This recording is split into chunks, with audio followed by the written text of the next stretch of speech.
ไปพี่น้องเชิงเวลาที่เขาสิออกแล้วเนาะมาพัก1 คืนกินข้าวเช้าแล้วก็สิออกแล้วบัดนี้สิพากันไปแวะคาเฟ่แล้วก็กลับคืนกลับบ้านเนาะพี่น้องเป็นจะได้มอโซลัดมาเที่ยวมวนอยู่บ่วันเยอะ ได้ต้องใส่ไปกินข้าวกับหยังอาหารฝรั่ง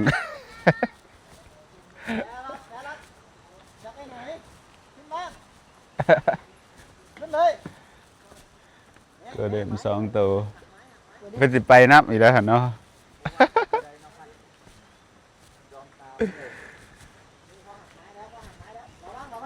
แน่มันจะขึ้นเลย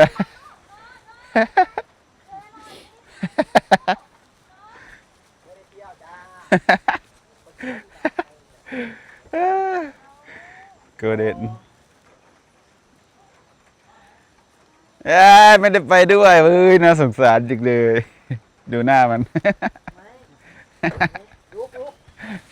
ดูหน้ามัน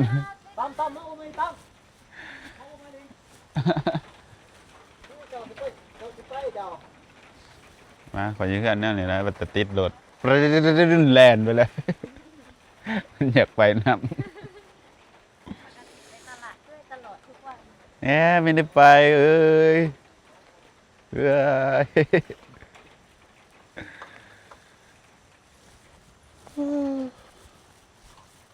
ตีต้นไม้ต้นนี้ไม้ไผ่ต้นนี้แบบใหญ่อันนี้เนาะ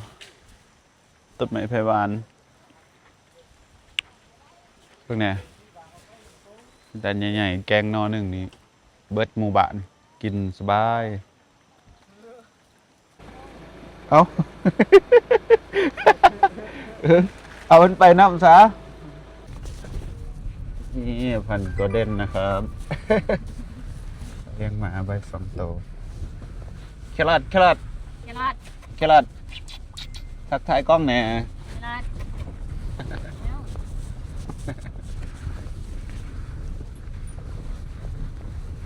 โกลเด้นเป็นหมาตลกแครอท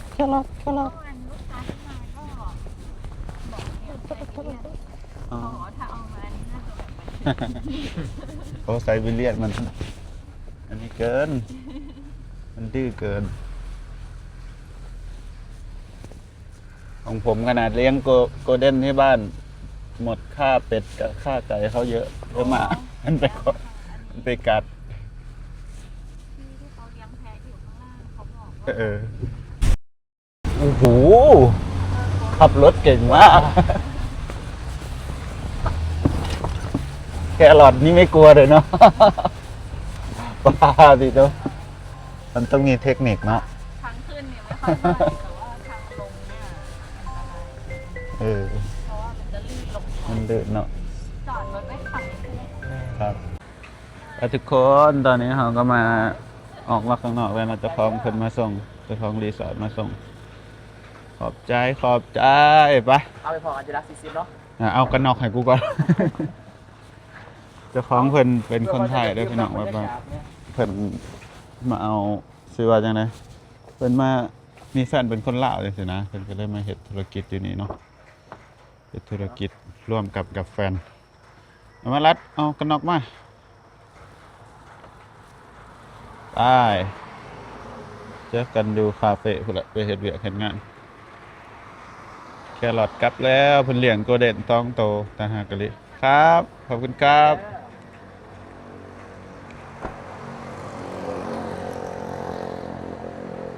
ไปร้านเฮาไปเอามอเตอร์ไซค์เฮาเดี๋ยวเฮาสิกลับแล้ววันนี้เป็นจะได้โซลัดม่วนบ่เป็นตะผ่านอยู่ว่าไปวังเวียงนี่พี่น้องเอ้ยกูเนี่ยบ่เห็นคนจอดมอเตอร์ไซค์ไว้อยู่ที่เพื่อนเพิ่นเนาะ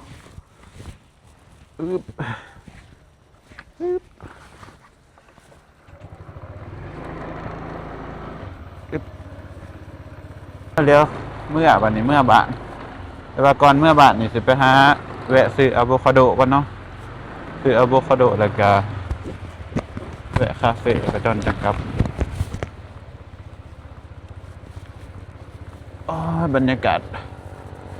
อดีหอดคาเฟ่นะจะบ่เปียกเนาะ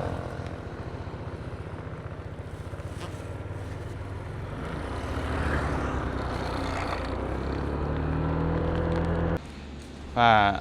ร้านมาแวะคาเฟ่เนาะตะมิดไปแวะคาเฟ่รักที่สิบแล้วไฟมันดับที่นี่นะจะบ่ดับติจะมาดับคือกันมาจากน่าจะบ่ดับมั้งที่นี่ไฟดับป่ะบ่ดับอ่านกาแฟเพิ่นน่าจะเปิดอยู่มั้งเนาะสบายดีปิดร้านเอา let's go ถามมอตีมาที่นี่มีกาแฟนำเลยเนาะโอ้กาแฟนี่โอ้โหสั่งกาแฟก่อนสั่งอยูนิบ่ตัวกินยังตัวได้ชิพาย่างไปถ่ายหูอยู่ฮะ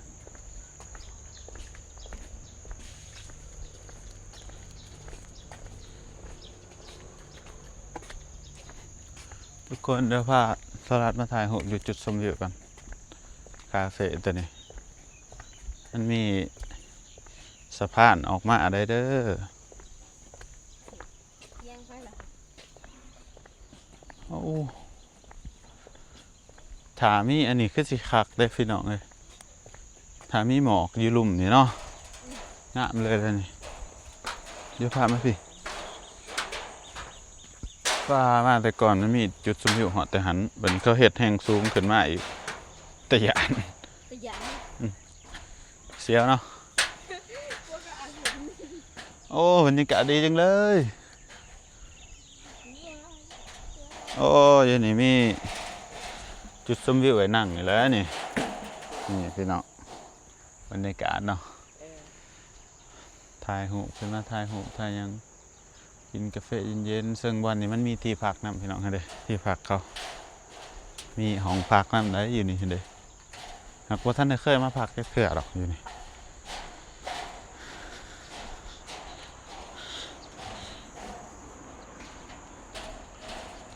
เขากำลังเสียที่พักพวกนี้รัดมักได้ลายมันอยู่หลุมเห็นป่ะว่าสำหรับใครที่กลัวความสูงนี่ไม่ค่อยแนะนำสูงมากพี่น้องตอนนี้กาแฟเข้ามาแล้วเนาะมาสั่งกาแฟมากินแซ่บอยู่กาแฟอาหารนี่อร่อยบรรยากาศดีๆเหมาะสำหรับกาแฟดำอยู่ในน้ำตกอีกยังอ่ะติมึงเห็นว่าน้ำตกฮะเห็นเด้นี่อยู่กลางภูเขาฮะเห็นบ่น้ำตกยังได้นองามเป็นงามพี่น้องน้ำตกอยู่ฝุ่นเนาะหัดกล่องคือสิเนี่ยมาเห็นเนาะอยู่ภูเขาบรรยากาศก็สิประมาณนี้พี่น้องแต่ว่าอยากแดดเด้อเพราะมันอยู่กลางแจ้ง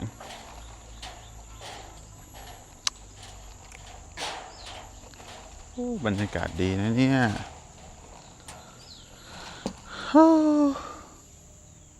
อุ้ยน่ากลัวแต่ยันขนาดเนาะทั้งรุมเข้าปลูกกาแฟเต็มอยู่เนาะปลูกกาแฟอยู่กับมากินข้าวก่อนเมื่อวันนี้พี่น้องกินให้มันอิ่มจังออกเมื่อกินฝนกับโต๊ะนี่มันใส่เสือกันฝนเมื่อจนหอดบานพอดีเมืองต้องบานต้องแห้งบ่จะใส่เสือกันฝนแบบกาสิกลับทุกคนกาสิกลับฝนตกบานนี้เดี๋ยวใส่เสือกันฝนละบานนี้จะได้โอ้วันนี้ได้ยังของข้าวเดี๋ยวสัมผัสทุกรสชาติเนาะมีทั้งฝนตกมีทั้งอันนะหมอกเต็มเลยไปลินหมอกวะหักได้ตีพวกเนี่ยหมอกอยู่นะฮะเด็ด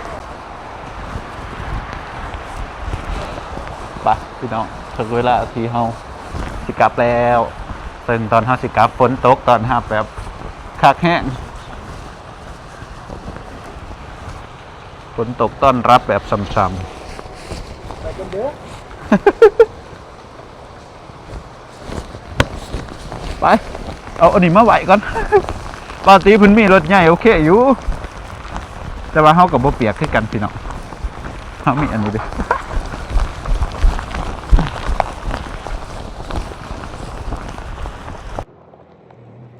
ตอนนี้บรรยากาศฝนกำลังตกพี่น้องบรรยากาศดีครับเนาะก่อนกลับบ้านพี่น้องพอดีฝนตกครับมันก็มีหมอกเนาะหมอกหนาเป็นหนาเห็นบ่นี่เมืองปากซองบ่ได้ยินหรือบ่ได้ยินปะเดี๋ยวพากันกลับบัดนี้พี่น้องเดินทางกลับฮอดบ้านเถอะ เปียกแล้วไปซื้อของกินก่อนสิฮอดเพื่อนแล้วเนาะเดินทางไปนี่หอยว่าแม่ค้าโอ้ยมันหอยหลาย ไม่ใส่ แล้วก็ปากซอง วัดตกมาในผุนบนอีก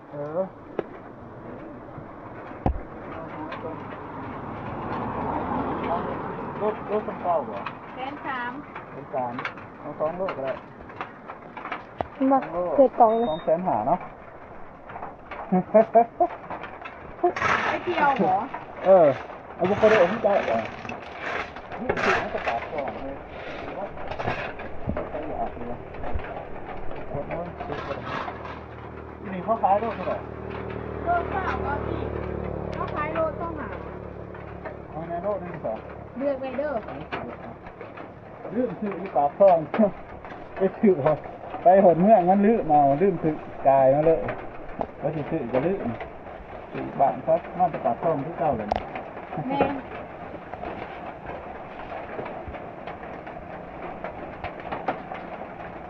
ทำเงินไปคิดกับมันตรงนั้นเยอะ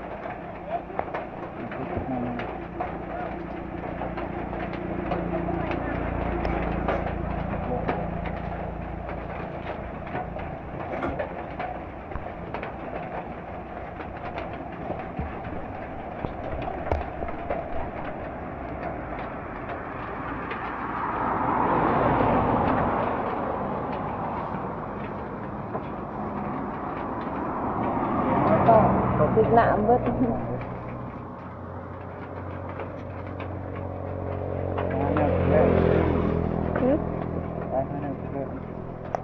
ตัวนี้ ของแสนเก่าหนาว เป็นหน้าแล้วไม่ได้บอกให้ เดี๋ยวเลย แบบนั้นอ่ะ โบยี่ตะข่อยนี่แหละ แอนเท่าไหร่แล้วนะแอนเนาะ โบ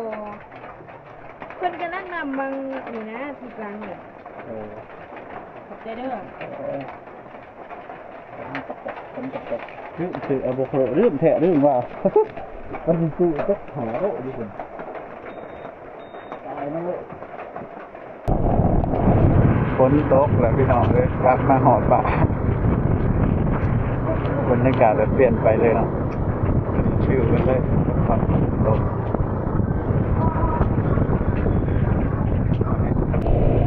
ครับว่าเจ้าน้ำจะเต็มให้หน้าจะหล่นให้หน้ามาแห้งกว่าเดียวพี่น้องปีนี้มาเบิ่งน้ำเต้โดนกันวานะที่สุดไม่บอกฝนตกเนี่ยเต็มฝั่งหมดจังเนาะน้ำขึ้นร้ายเติบเลยเด้อโอ้ เกือบเต็มผ้า น้ำขึ้นเกือบเต็มผ้าเพิ่มผ้า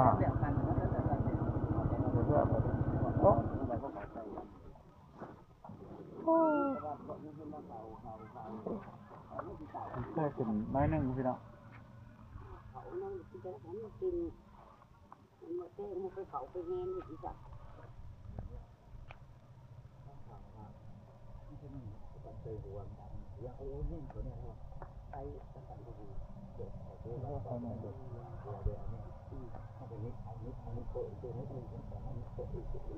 อย่างเดียวมันบ่ยานกันเนาะบาริฮะผมบึกไปถึงว่าหัวดึกบ่ถือคดีของจะได้ทุกคนสิรู้หัวเจอเยอะอะไรเนี่ยหรือแล้วก็มันใจ เด็กหน่อยแดนสอบ ไม่บอกมันจะนัดเล็กน้อยได้เลย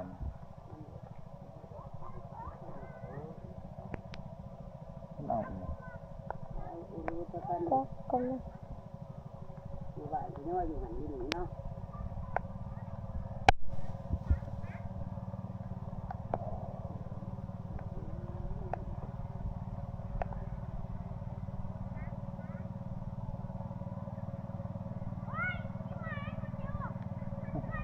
เมื่อไปบ้านเดียวอยู่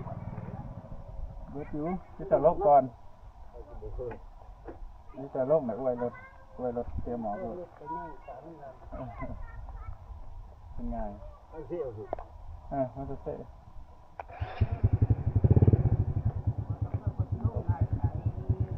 จะมาแต่หนอกข้าง โอ้หนาวเป็นหนาว อยู่เพื่ออันนั้นเนาะเพื่อฟ้าสิ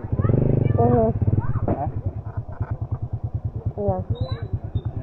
อีหยังล่ะ บอกยังเมื่อกี้นะ เธอว่าพาเราลงก่อนนะคือจะเล็กหน่อยเลย เป็นเครื่องฟังพี่น้องเป็นไง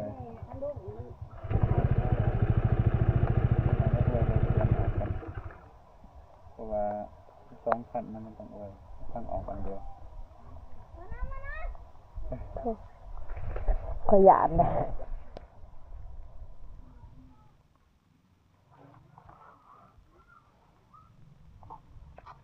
หอดฝานพอดี 3 มื้อ 3 มื้อน าน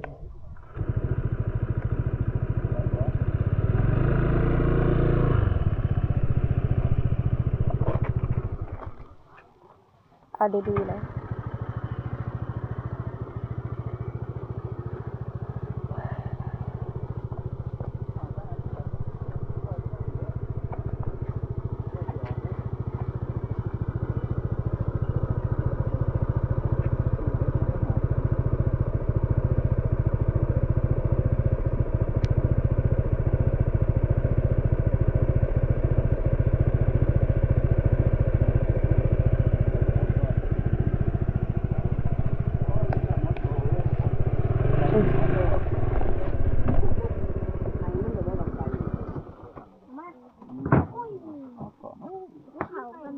น้ำขึ้นเฮ้ยไปแล้วไปนี่ยังน้อยนี่ซกดีซกมันนี่ ให้ก็ขอ30,000 ทรงปัดผม เพื่อนแต่มันขึ้นจะได้นี่แล้วเยอะนี่ครับเดี๋ยวเพื่อนมาสวนน้ำเพิ่ม คนโตบ่อยู่ทางประเทศอยู่ ซกด้วยตัวบอกให้แห้งนะ ทางมันทางนั้นโอ้พี่ดึกผมเนาะนี่คนทานสวรรค์ ผมแกะสองบาทสิ น้อยน่าสิร้อยเด็ดน้ำแกงก่อนจังมะน้ำแกงน้ำมันลอยแล้วเนาะ มาหอมพอดีน้ำขึ้นเต็มฟังพี่น้องนะเนี่ยมันบ่ทันได้แห้งเลยขาเบิ่งดูมันเต็มฟังพี่น้องมันสิไหลแบบไหลแห้งเลยส่วนใหม่ครัวใหม่สะพานเฮากะจมไปกับน้ำแล้วเนาะเสียบัดน้ำเต็มฟังมันก็พัดไปเลยพี่น้องมันก็สิพัดไปทีละน้อยทีละน้อยก็สิบ่เห็นแบบเสาสะพานบ่ตอนนั้นนี่แต่อาจสิมีตัวใดมันอยู่เลยที่มันบ่ไปเนาะแต่ว่าบ่โดนไปมันก็เปื่อยไปกับน้ำเองพี่น้องน้ำใช่ข้ามเรือข้ามน้ำเดิน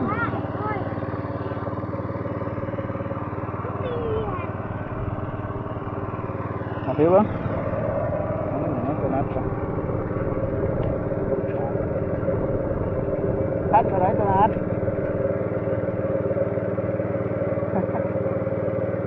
เอาพร้อมกันกี่ตัววะแหมนัดไปตัวนัด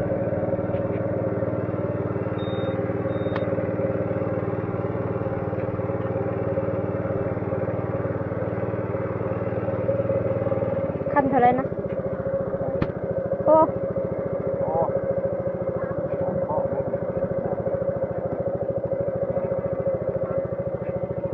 เป็นไงคนดูเนี่ยกล่องก็ได้ นั่งกินแห้งแต่ กินแล้วแต่ว่าต้องอยู่แล้วก็ดีมันก็ดื่มง่าย พวกก็เลยเห็นน้ำเท่มาอาทิตย์ทอดเรื่องเก่า จนสีอันนี้เลยเนาะ พวกเห็นน้ำเท่ขึ้น นี่เจ้าว่าสิโยชน์ตัวเสือมันก็ได้ บ่โยดติ đó nhưng mà đã có những tài rất thiệt tài rất thiệt บ่บอกแต่ข้าวลูกก่อนบอกแต่ข้าวหมูก่อนกับปลาแก้วนี่อยู่เนี่ยเด้อหนักจัง โอ้กูลบด้วยนะครับเอาไปอยู่บนไปอยู่หน่อยอยู่หน่อยของตาย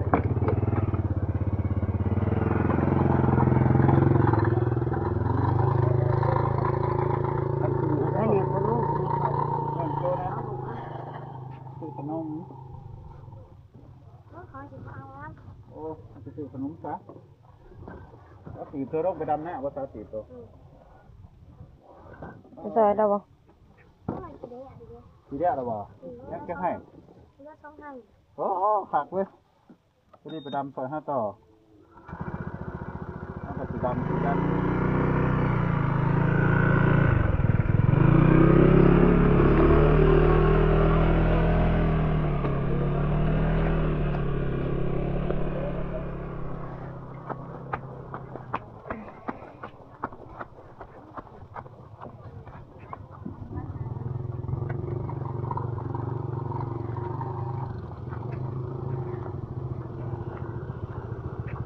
ฮู้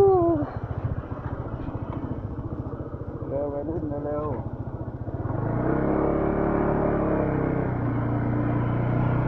เรือ เฮ้ยมาหอดนี่สั่นเฮ้ย หนาวบ่ เออ เปียกหัวมันเปียกตัวบ่แต่ถ้ามาเสือคณะเหมือนไม่ได้เปียก แม่นเด้อ ปกติมาเสือ อือ น้ำซึมใส่ น่าจะแม่น ในนั้นน้ำปกติมันเอาเสือฝากซ้อมจ้าหอดบ้านหอดอะไรพี่น้องโอ้ยฝนตกอะไรเนี่ยที่กัดมันทำอะไร อือ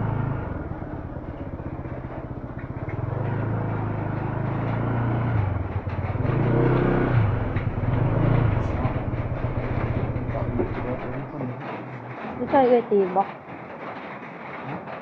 ไม่ใช่เอ้ยตีบบ่ เราจะบอก เอ้ยตีบ ตรงไหน ไปซอยแล้วบ่ นี่ฮะ ขอทานเจ้าฮะ ซอยนี่ครับ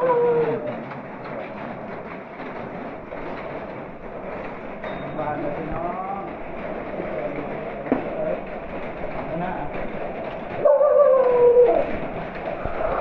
ชอบไปไหนยังรู้ปีไปไหนปีไปไหนก็ปีสเตอร์เนาะนั่นนะสเตอร์แกะเสือห้องบัดไว้เปียกอยู่บ่นี่คือกับเปียกที่ชั้นกับต้นต้นนี่เปียกนี่เปียกหอยแครงเปียกที่ชั้นเปียกตัด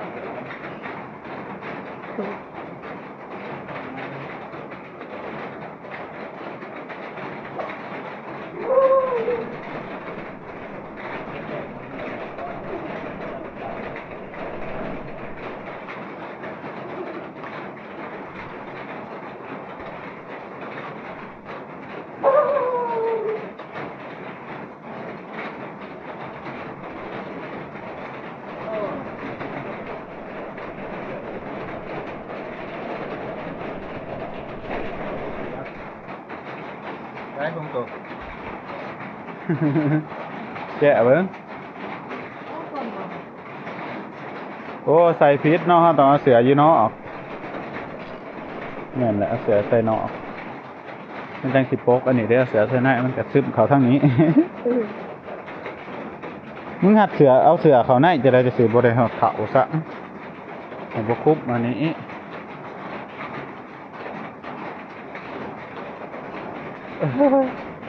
แข่งคนมาแต่เมืองปากซองพี่น้อง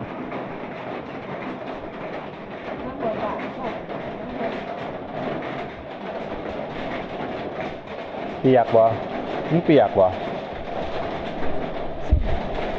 โอ้ก็ซ้ำนี่แหละธรรมดาโอ้เสียทั้งในกับบริใส่ใส่แต่เสียตัวเดียวนี่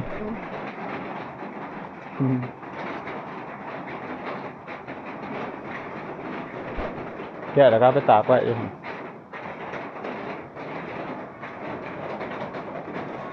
เสือพิษอันนี้พี่น้องพิษมันก็ได้สุ่มๆอะไรหนึ่ง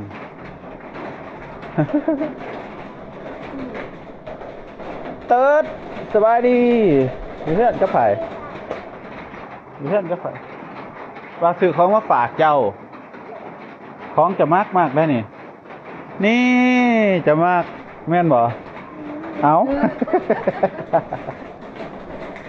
อะโวคาโดจะบ่ได้มากบ่ซะ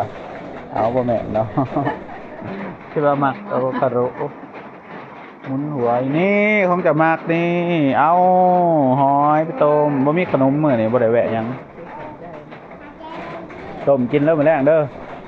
ต้มกินน้ำจิ้มเด้อจ้า คนบ่ฮักบ่ตก ครับมาแล้วแกะเป็นอยู่บ่ล่ะเฮียนแกะมันแกะยากแน่นั่น เขาสิปีอยาก เปียกแม่นความมันหวายดี เขาใส่พิษอันนี้ใส่พิษอันนี้เขาเอาเสือเขาในเดี๋ยวมันแบบซึมเข้าทางอันนี้แบบนี้ซึมเข้าทางเสือดูสิเนาะพี่ จ น้ อ อง มเปียกเบิดเนาะ ความจริงเขาต้องเอาเสืออันใส่อยู่เนาะมันซึมเข้าทางในบ่สมเพาะเรามันจะบานาวบาซุกของบ่เปียกอ่ะบ่ได้เปียกได้ป่ะ เกลือได้เปียก ข้างหน้าใส่เสือกันฝนพิษลืมไปมันเอาเสือเขาในนั่นนะพี่น้องเอาเสือเขาในแบบนี้เขาตากคนเนาะคนมันตกลงมามันเกิดย่อยเขาข้างในจะสินะลืมไปความจริงเขาต้องเอาเสือซุกข้างนอก เปียกได้เมื่อหาแก่เสือเปลี่ยนเครื่อง เขาจะได้เนาะ เป็นร้านสื่อให้คนใหม่ก็ทุกอย่างเอาซุกสื่อให้จะใส่ไปอันนี้ได้เกิบฮะเอาไว้ใส่อันนี้เอาไว้ใส่ออกงานจะสิใส่หล่อในกลางวันเด้อเกิบฮะจะไปใส่ดินเอ้านั่นกูจะใส่ระเบิดตายเอาไว้ใส่แบบเวลาไปงานเอาเสือมึงเนี่ยนะใส่ไปดินงานบุญบ่ไปหันไปหนีบ่ในกลางวันก็ใส่โตเกือบธรรมดาโตตัวนี้ฮะ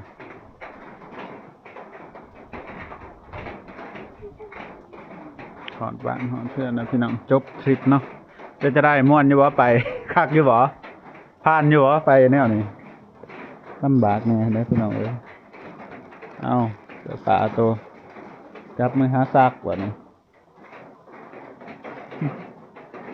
เอาเห็นเบิร์ดเสื้อผ้าตัวใหม่ตัวเก่านี่นะเบาะนี่ ยังอยู่บ่ เสือพิษทางเพิ่นได้เปียกพี่น้องเอ้ยรีบไป ทางค่ะ ฮะ มันถึงทางค่ะ เสือถือทางอยู่แต่มันอันนั้นอันนี้เขาในเดี๋ยวมันจะเปียกมันซึมเขาปกติมันต้องคุบมันอะโวคาโดสตองโดจะไปเฮ็ดมัน